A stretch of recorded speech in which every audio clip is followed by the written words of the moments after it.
నిన్న గ్రేట్ సంస్థల chairman bill gates మన అమరావతి ఆసక్తి పర్యటన చేశారు. పర్యటనలో భాగంగా వైసీపీ కొన్ని దుష్ప్రచారాలు చేస్తుంది. గ్లోబల్ బిజినెస్ లిస్ట్ నుంచి బిల్ గేట్స్ పేరు తీసేశారని చెప్పి దుష్ప్రచారం చేస్తుంది. అసలు ఏంటి దీనికి దుష్ప్రచారం చేసిన అవసరం ఏముందంటారు? అందరికీ నమస్కారం అండి. ఈ వైసీపీ ఈ దుష్ప్రచారం ఎలాగా ఉంటుందంటే, రాష్ట్రానికి ఏ విధమైన ప్రయోజనము చేకూరినా కానీ ఏదన్నా అభివృద్ధి కార్యక్రమాలకి అడుగుపడుతుందంటే ఎమ్మటే ఈ వైసీఎం పెయిడ్ బ్యాచీలన్నీ లేచి దుష్ప్రచారం రెడీగా ఉంటాయండి. బిల్ గేట్స్ గారు ఇప్పుడు వాళ్ళ బిల్ గేట్స్ ఫౌండేషన్ ద్వారా అగ్రికల్చర్ని కూడా మామూలుగా ప్రమోట్ చేద్దామనే ఉద్దేశంతో మామూలుగా మన రాష్ట్రానికి మన ముఖ్యమంత్రి గారు పిలిపించడం జరిగిందండి. ఆ పర్యటనలో భాగంగా ఇప్పుడు అనేక పంట తోటలు అన్ని పరిశీలించి బాబు గారు ప్రవేశపెట్టిన పథకాలు దానివల్ల పొందుతున్న లాభాలు చూసి ఆయన ప్రశంసించడం జరిగిందండి. ఈ వైసీపీ పేటీఎం కుక్కలకి ఏంటంటే, ఏ గాడికి రౌడీజం గుండాయిజము తప్ప వాళ్ళని చంపుదాం వీళ్ళని నరుకుదామా దమ్ముంటే చూసుకున్నారా అలా ఇలాంటి మాటలు తప్ప ప్రజలకి ఏమైనా అభివృద్ధి కార్యక్రమాల ద్వారా రైతుల ప్రయోజనం చేకూరుందంటే అసలు ఓర్చుకోలేరండి. ఏమైనా పరిశ్రమ వచ్చినా ఓర్చుకోలేరు, ఏమైనా పెట్టుబడులు వచ్చినా కానీ ఈ వైసీపీ పేటీఎంస్ అసలు ఓర్చుకోలేరు. ఈ ప్రజలందరూ గమనించవలసిందిగా మేము కోరుతున్నామండి. వాళ్ళ ఉచ్చులో పడవద్దు దయచేసి.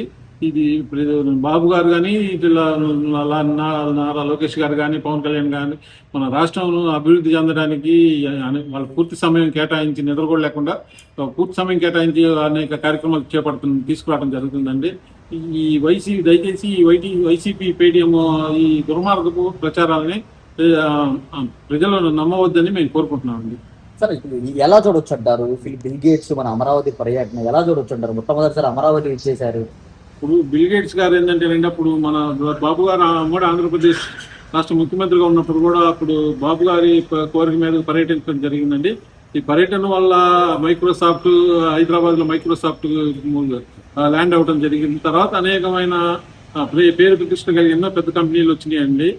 దీనివల్ల ఇప్పుడు మన హైదరాబాద్ రాష్ట్రానికి ఎంతో ప్రయోజనం చెంది అప్పుడు తెలంగాణ రాష్ట్రానికి ఒక రైలు ఇంజన్ లాగా తెలంగాణ హైదరాబాద్ ఉపయోగపడుతుందండి. అన్ని ఐటీ కంపెనీలు కానీ ఎన్నో కంపెనీలు రావడం వల్ల ఆ సమయంలో. అలానే ఇప్పుడు మన రాష్ట్రానికి ఇప్పుడు క్వాంటమ్ కంప్యూటర్స్ కానీ ఇలాంటి ప్రతిష్టాకరమైన మైక్రోసాఫ్ట్ డేటా సెంటర్ కానీ ఇలాంటివన్నీ మన రాష్ట్రానికి వచ్చి తన పని మొదలుపెట్టి మన రాష్ట్రానికి ఎంతో ఆదాయం ఉంటుందండి. ఎన్నో విద్యార్థులకి ఉద్యోగ అవకాశాలు మిగులుతాయి, రాష్ట్రం అభివృద్ధి చెందుతుందండి. ఇలాంటి కంపెనీలు రావడం, బిల్ గేట్స్ లాంటి మామూలుగా దేశంలోనే అత్యంత ధనవంతుడైన వ్యక్తి అతను ఏంటంటే, అతను నచ్చితే కొన్ని వేల కోట్ల రూపాయలు మన రాష్ట్రంలో ఇన్వెస్ట్ చేయడానికి అవకాశం ఉంటుందండి. దీన్ని కూడా పట్టించుకోకుండా ఏకాడికి పేటీఎం వైసీపీ దుష్ప్రచారం ఏంటంటే వాళ్ళకి అసలు తెలియదు, నందికి పందికి కూడా తెలియదండి వాళ్ళకి. ఎవరు వల్ల ఏంటంటే ఏ కాడికి వాళ్ళని చంపుతామా వీళ్ళని తిడతామా ఈ తప్ప వైసీపీ బుర్రలో అసలు గుజ్జు అనేది లేదండి. వాళ్ళకి తెలియదు. ప్రజలందరూ ఇది గమనించబట్టే 151 నుంచి 11 తీసుకొచ్చి కూర్చోబెట్టినా వాళ్ళకి ఇంకా సిగ్గు బుద్ధి జ్ఞానం రాలేదని మేము భావిస్తున్నాం. ఇప్పుడు ఏది బిల్ గేట్స్ కి అలాగే మన ముఖ్యమంత్రి చంద్రబాబు గారి మధ్య ఉన్న ఫ్రెండ్షిప్ కనుక చూసినట్లయితే, నిన్న ఆయన కారు దిగంగానే అసెంబ్లీ మన సెక్రటరియట్ లో మై ఫ్రెండ్ అంటూ పలకరించడం కానీ, హౌ ఆర్ యూ అంటాం కానీ, ఏంటి ఇది? వాళ్ళిద్దరి మధ్య ఉన్న అసలు స్నేహబంధాన్ని ఏంటంటారు? ఒక మేధస్సు ఇంకొక మేధావికి తెలుస్తుందండి. పనికి వాళ్ళకి తెలియదు బిల్ గేట్స్ గారు ఎంత విలువైన వాళ్ళ రాష్ట్రానికి ఎంత అభివృద్ధి లభిస్తుంది అనేది ఈ పేటీఎం స్టాక్స్ కి తెలియదండి.